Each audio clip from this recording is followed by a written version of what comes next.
Wakil Menteri Komunikasi dan Digital, Nesar Patria, menegaskan komitmen Indonesia untuk menjadi kekuatan utama dalam ekonomi digital ASEAN melalui kolaborasi regional dan penguatan etika dalam pengembangan kecerdasan artifisial atau AI.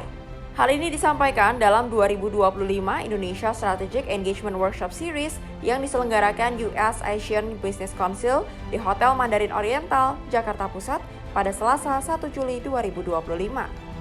Menurutnya, Indonesia memegang peran penting dalam ekosistem digital ASEAN.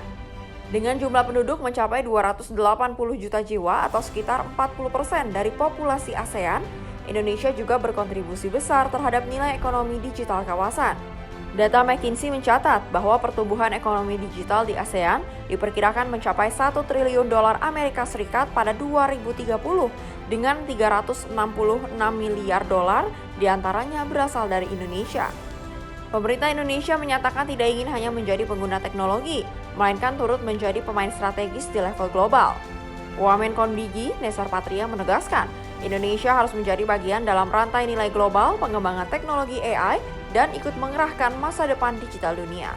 Sinergi kolaborasi dengan para stakeholder ini untuk mendukung transformasi digital di Indonesia, dan sekali lagi posisi pemerintah dalam hal ini kita nggak ingin Indonesia ini hanya sebagai user, itu yang pertama, sebagai pengguna teknologi baru ataupun teknologi artificial intelligence ini, katakanlah demikian, tapi kita ingin masuk ke dalam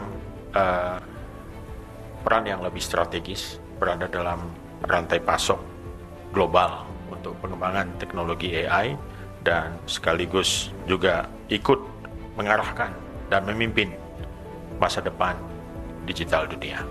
Berkaitan dengan regulasi AI, Indonesia telah menyelesaikan Readiness Assessment Methodology for AI atau RAMP-AI. Hal ini menjadikan Indonesia sebagai negara pertama di ASEAN yang menuntaskan dokumen tersebut yang berguna untuk melihat tingkat kesiapan adopsi teknologi kecerdasan buatan di Indonesia. Pemerintah juga memilih untuk menerapkan etika yang lebih fleksibel dan ramah terhadap inovasi pengembangan teknologi AI. Etika ini akan mengatur norma-norma dasar yang bisa lebih adaptif terhadap inovasi, sepanjang tetap sejalan dengan prinsip-prinsip etika global. Tim redaksi Sinpo TV melaporkan.